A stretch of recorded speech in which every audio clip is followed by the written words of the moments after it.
Wisdom. Inquiry मतलब पूछताछ। यदि कोई व्यक्ति पूछताछ नहीं करता है तो वो वाइज नहीं हो पाता। और दुनिया में 2 बड़े टीचर हुए आज तक, उनसे बेहतर टीचर कोई नहीं हुआ। नाम बता सकते हैं?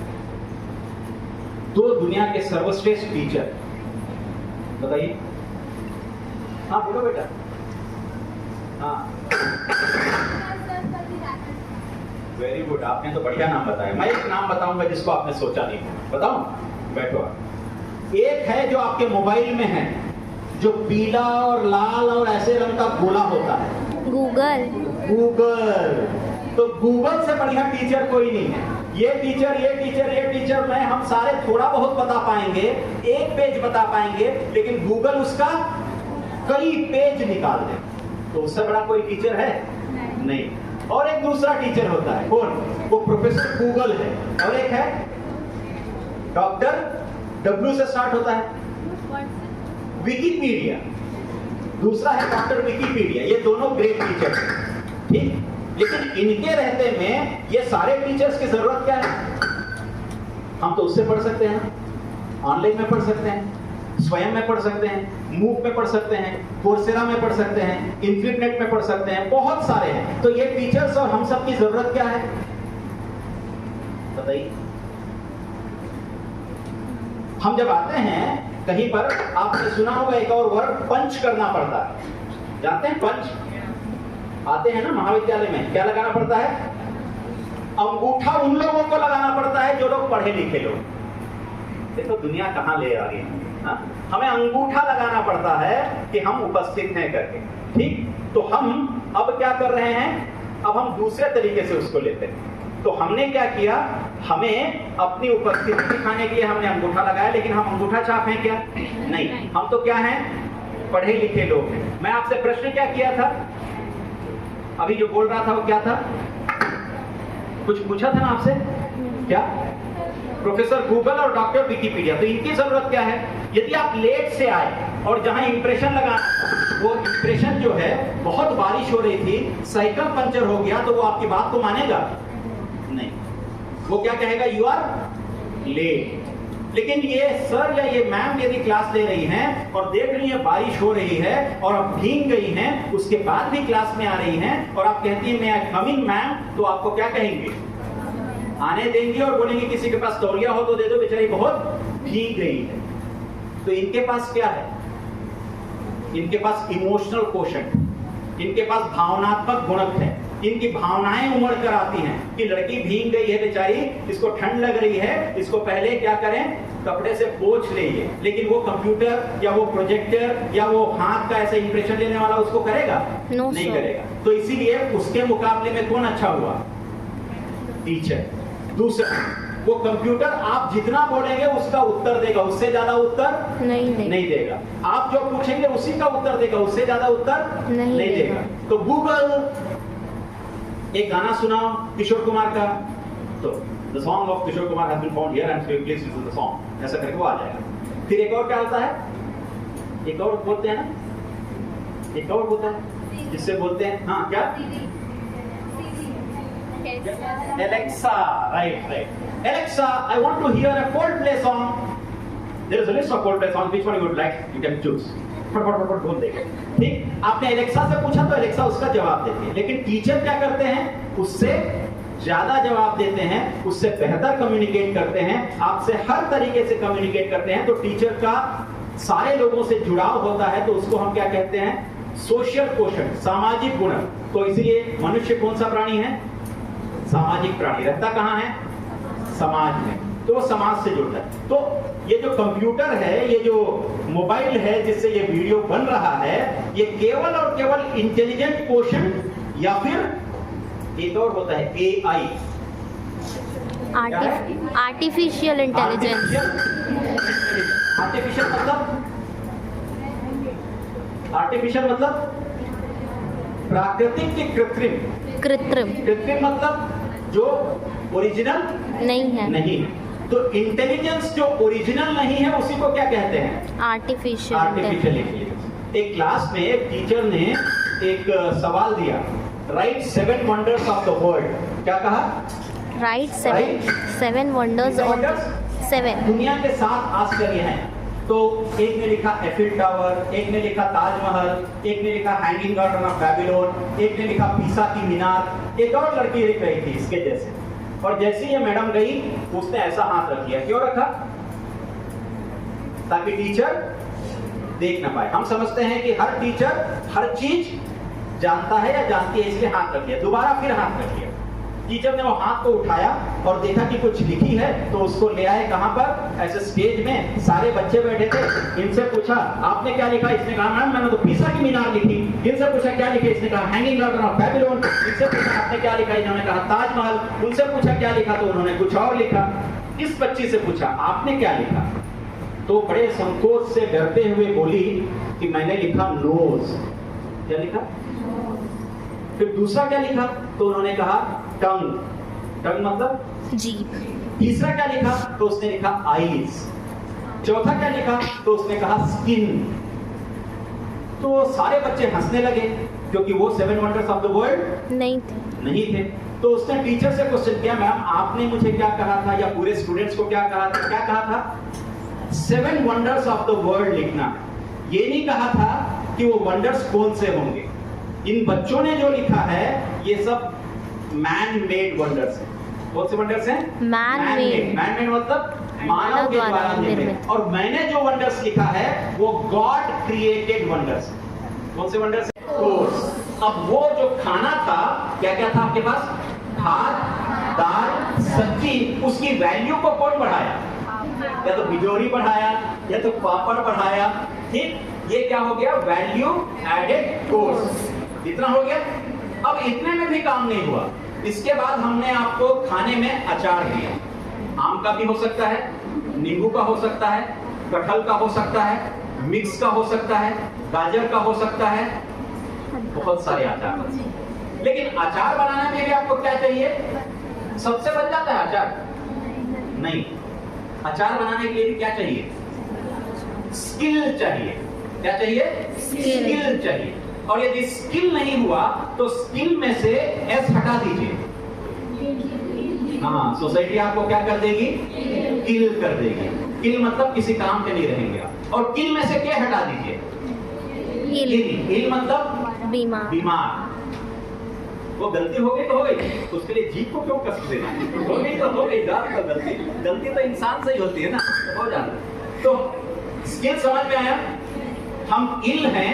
इल मतलब इसीलिए सोसाइटी हमें क्या करती है? किल, क्योंकि हमें होता नहीं है। इसलिए हमको क्या डेवलप करना है? और अचार डालना भी स्किल है। कितना नमक पड़ेगा, कितना तेल पड़ेगा, कितना सरसों पड़ेगा, और आम कितना कच्चा होना चाहिए, कितना खट्टा होना चाहिए, उस आधार पर आपका क्या बनता है? अचार। तो हमने आपको एक अचार दे दिया। वो हो गया हमारा SEC, जो सेकेंड सेमेस्टर में है। कौन सा है? Skill enhancement course. ठीक, इतना हो गया। अब आपके थाली में क्या क्या आ गया? भात, दाल, सब्जी, पापड़ या बिजोरी, उसमें एक अचार आ गया। अब एक और बच गया आपके पास। अब आपको वो चाहिए जो खाने के सबसे पहले आप लेते हैं। जब भी पार्टी में जाते हैं तो आप सबसे पहले उसी को लेते हैं। प्लेट और चम्मच लेने के बाद वो कटे कटे रहते हैं। सैलेड। सलाद बोलते हैं, लेकिन एक्चुअल अंग्रेजी में उसको सैलेड बोलते हैं। तो सैलेड ही बोलने का आप आदत डालिएगा। तो सैलेड लेते हैं। तो सैलेड में क्या क्या रहता है?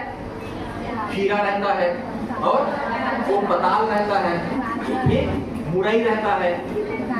मुरई जानते हैं? हाँ, वो मुरई रहता है। अब वो सलाद हमने कचूबर सलाद आपको बना के दे दिया। अब उसी को हम आपको दूसरे तरीके से देते हैं। एक सेमेस्टर में आपको सैलेड के रूप में हमने अंग्रेजी दी, एक सेमेस्टर में आपको सैलेड के रूप में हमने हिंदी दी, और एक सेमेस्टर में आपको हमने सैलेड के रूप में एनवायरमेंटल साइंस दिया। तो कितने दिया? 3। और मैंने उपयोग भी कितना किया था? 3। मुरई, खीरा और पताल। तो इन तीनों का आपका सैलेड बना कि नहीं बना? बन गया। तो आप तीनों को पढ़ेंगे कि नहीं पढ़ेंगे? पढ़ेंगे। आप हिंदी भी पढ़ेंगे, अंग्रेजी भी पढ़ेंगे, और पर्यावरण भी पढ़ेंगे। तो ये तीनों मिलके क्या हो गए? AEC, मतलब एबिलिटी एनहांसमेंट कोर्स। ये आपकी किसको बढ़ाता है? एबिलिटी को बढ़ाता है। एबिलिटी मतलब आपकी क्षमता में उन्नयन करता है। बोलने की क्षमता में उन्नयन होता है। यदि अंग्रेजी अच्छी हो गई, हिंदी अच्छी हो गई, तो भी आप बेहतर तरीके से बोल सकते हैं। पर्यावरण पढ़ लिए तो आप पर्यावरण से होने वाले प्रदूषण के बारे में भी जानकारी रख सकते हैं। पर्यावरण को कैसे बचाना है ये जानकारी रख सकते हैं। अब आपकी थाली में क्या क्या आ गया? भात, दाल, सब्जी, ये हो गए DSE। ठीक, इसके बाद या तो बिजोरी या पापड़, क्या हो गया? BAC। ठीक, उसके बाद SEC में क्या आया? अचार। और सलाद के रूप में क्या आया? AEC। अब ये जाके आपकी पूरी थाली सज गई, जिसको हम कहते हैं कंप्लीट फूड। ये पूरी थाली मेरी हो गई। ये पूरी थाली होने का मतलब है हमारा सर्वांगीण विकास। अभी तक हम केवल लेफ्ट ब्रेन की बात कर रहे थे, अब हम स्किल एनहांसमेंट कोर्स में आपके राइट ब्रेन पे काम करेंगे, जिससे आपका क्या डेवलप होगा? स्किल डेवलप होगा, कौशल डेवलप होगा। और AEC के माध्यम से आपकी क्या डेवलप होगी? भाषाएं डेवलप होंगी।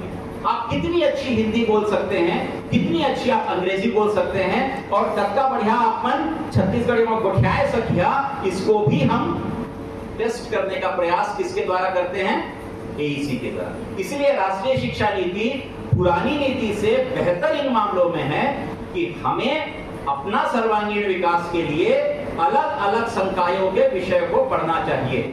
ठीक, और अलग अलग संकाय के विषयों को पढ़ने के लिए एक और सब्जेक्ट आपको दिया गया, जिसका नाम है GE मतलब जेनेरिक इलेक्टिव। Generic elective.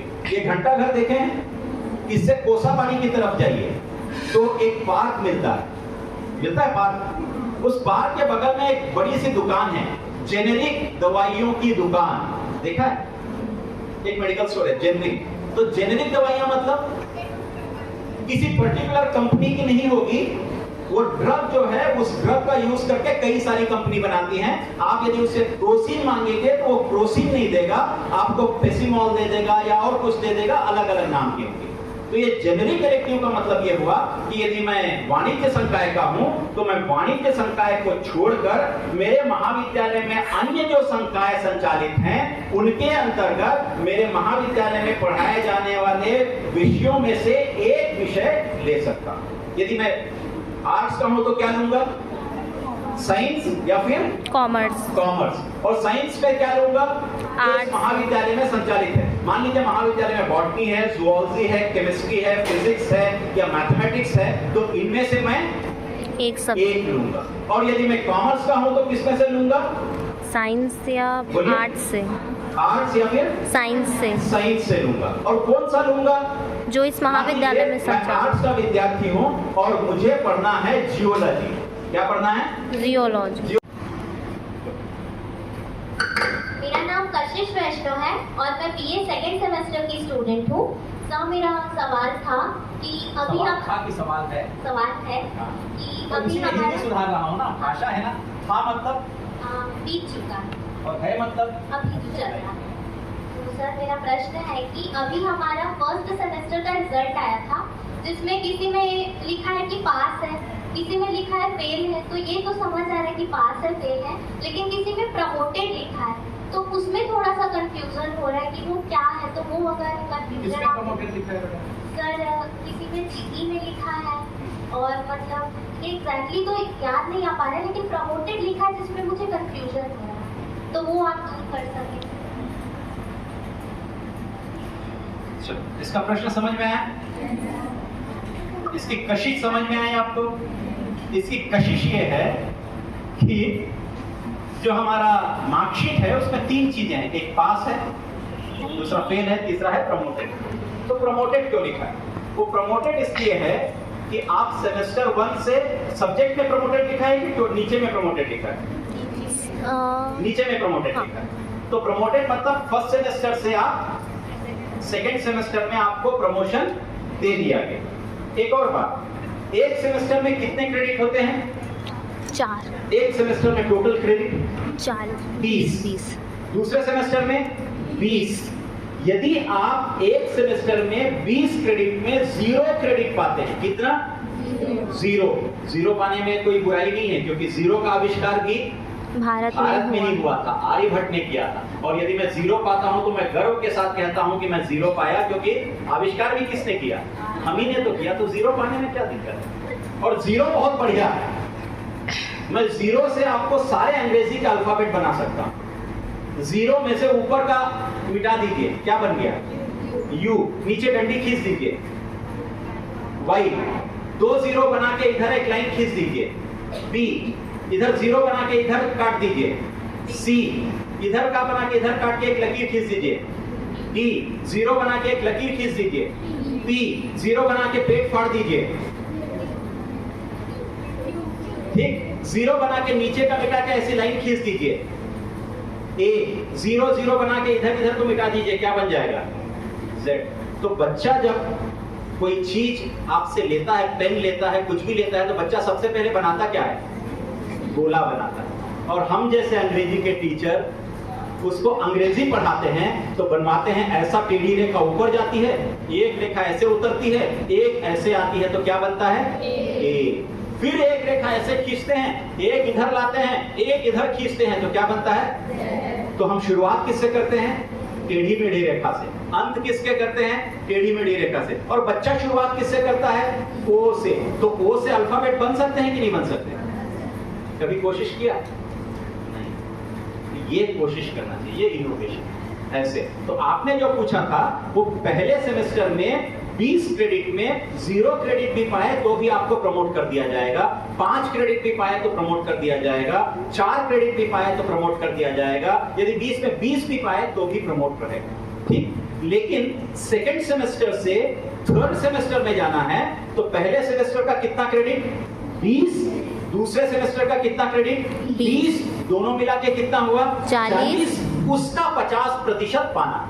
तो 40 का 50% कितना हुआ? 20। मतलब तीसरे सेमेस्टर में जाने के लिए आपको फर्स्ट सेमेस्टर और सेकंड सेमेस्टर दोनों मिला के कितना क्रेडिट होना चाहिए? 20 क्रेडिट होना चाहिए। हम इसलिए कर रहे हैं ताकि बच्चे जो हैं वो फेल ना हो। हमने यूनिवर्सिटी को आपके यहाँ की मार्कशीट के बारे में लिखा है कि उसमें फेल नहीं लिखेंगे, क्योंकि फेल नहीं होता। फेल की परिभाषाएं बदल गई हैं राष्ट्रीय शिक्षा नीति में। फेल का मतलब होता है first attempt in learning. Fail का मतलब क्या होता है? First attempt in learning. बच्चा पैदा होने के बाद खड़ा होने की कोशिश करता है तो तुरंत खड़ा हो जाता है? क्या हो जाता है? गिर जाता है। वो उसका पहला अटेम्प्ट है, किसमें? लर्निंग में। कौन से लर्निंग में? खड़े होने की लर्निंग में पहला अटेम्प्ट है। गिरता है, फिर उठता है, फिर गिरता है, और फिर उठ के थोड़ा चलता है 2 कदम, उसके बाद फिर गिर जाता है। और वही बच्चे तो आप भी हैं, वही बच्चा तो मैं भी हूं। आज हम लोग क्या करने लगते हैं? तो उस समय के बच्चे को सोचो, कोई सोच सकता था दौड़ सकता है? नहीं। तो इसलिए हम कहते हैं करत करत अभ्यास जड़मति होत सुजान। राइट, जड़मति होत सुजान। तो वो प्रमोटेड जो है वो आपको इसीलिए मिला है क्योंकि फर्स्ट सेमेस्टर में आप 0 भी क्रेडिट पाएंगे तो प्रमोटेड, 20 में 20 पाएंगे तो भी प्रमोटेड, 20 में 10 भी पाएंगे तो भी प्रमोटेड। तो फेल नहीं होगा, अगले उससे बदलेगा। हमने विश्वविद्यालय को कहा कि फेल नहीं लिखें, बल्कि उसको लिखते विथेड लिख दें, ताकि आपका वो पूरा नहीं हुआ है ये समझ में आ जाए। आपका CIA समझ में आना चाहिए। CIA जानते हैं क्या होता है? Yes sir. CIA continuous internal assessment. CIA हाँ बेटा, आपके हाथ में कुछ व्हाइट पेपर है ना? हाँ, आप CIA बता सकते हो? आपको वो सबसे सिग्नेचर कराने का काम दिया है क्या? अच्छा, CIA कौन बता सकता है आप में से? वो पानी पी ली हो, मैं तो पानी भी नहीं पिया। बता दो बेटा, वो बॉटल जो हाथ में रखिए। हाँ बताओ, आ जाओ, माइक आपका है। हाँ, क्या है? कंटिन्यूअस इंटरनल असेसमेंट, सतत आंतरिक मूल्यांकन। तो सतत आंतरिक मूल्यांकन आप अब दूसरे तरीके से करना। मैंने टीचर्स को भी कहा है, सतत आंतरिक मूल्यांकन लिखने का नहीं होगा, लिख के कॉपियां जमा करने का नहीं होगा। सतत आंतरिक मूल्यांकन हो सकता है कोई प्रोजेक्ट वर्क हो सकता है, कोई सा चार्ट पेपर का हो सकता है, पार्टिसिपेटिव लर्निंग हो सकता है जहां 10 लोग एक साथ पार्ट लेके उसको बना सकें, एक्सपीरियंशियल लर्निंग हो सकता है, कहीं पर जाके कोई काम करके एक्सपीरियंस करके लर्न करते हैं, या उस जगह का एक पूरा वीडियो बना के ले आते हैं उसका